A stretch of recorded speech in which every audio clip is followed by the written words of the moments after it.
মুন্সিগঞ্জের টঙ্গীবাড়ি উপজেলার দিঘিরপাড় বাজারে পদ্মার শাখা নদীর তীব্র ভাঙনে চরম আতঙ্কে স্থানীয় ব্যবসায়ী বাসিন্দারা। উজানের ঢল ও তীব্র স্রোতের কারণে রাতের মধ্যেই নদীগর্ভে বিলীন হয়েছে 4টি দোকান এবং আরও অন্তত 4টি ব্যবসা প্রতিষ্ঠান ক্ষতিগ্রস্ত হয়েছে।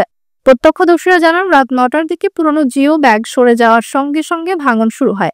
মাত্র আধা ঘন্টার মধ্যে একটি পাটের গোডাউন ও একটি দোকান নদীতে বিলীন হয়। এখনো কিছু দোকান সরিয়ে নেওয়া হচ্ছে এবং আশেপাশের লোকেরা চরম আতঙ্কের মধ্যে সময় পার করছেন। পানি উন্নয়ন বোর্ডের পক্ষ থেকে বালু ভর্তি জিও ব্যাগ ফেলে ভাঙন রোধের চেষ্টা চলছে। স্থানীয় প্রশাসন জানিয়েছে, জরুরি পদক্ষেপ নেওয়া হয়েছে এবং পরদিন থেকে নতুনভাবে জিও ব্যাগ বসানো শুরু হয়েছে।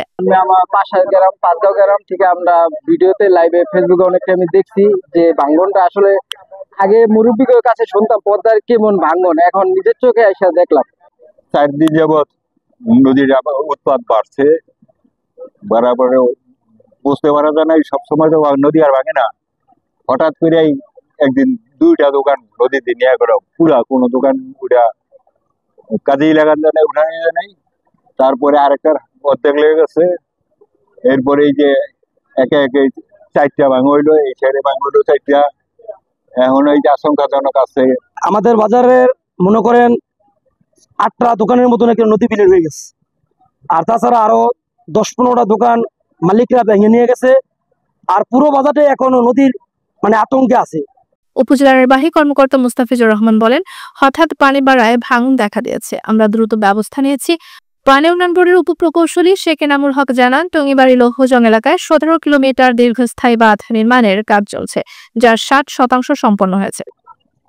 মুন্সিগঞ্জ জেলার টঙ্গীবাড়ি আর লৌহজং উপজেলায় পদ্মা নদীর বাম তীরে স্থায়ী তীর সংরক্ষণমূলক কাজের একটি প্রকল্প চলমান আছে।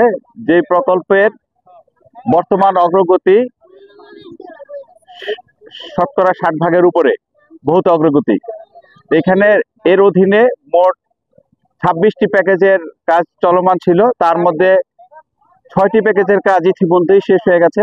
অবশিষ্ট 20টি প্যাকেজের কাজ আগামী 2026 সেপ্টেম্বরের মধ্যে সমাপ্ত করার জন্য আমাদের নির্ধারণ করা আছে এবং আমরা নির্ধারিত সময়ের মধ্যে সমস্ত কাজ শেষ করতে পারবো বলে আশাবাদী। বর্তমানে নদীর পানি বৃদ্ধি পাওয়ায় যে পরিমাণ, যেটুকু দিঘিরপাড় বাজার এলাকায় যে ভাঙন পরিলক্ষিত হয়েছে, আমরা জিও ব্যাগ ফেলে সেটা নিয়ন্ত্রণ আনার চেষ্টা করছি এবং আমাদের কাজ অব্যাহত আছে।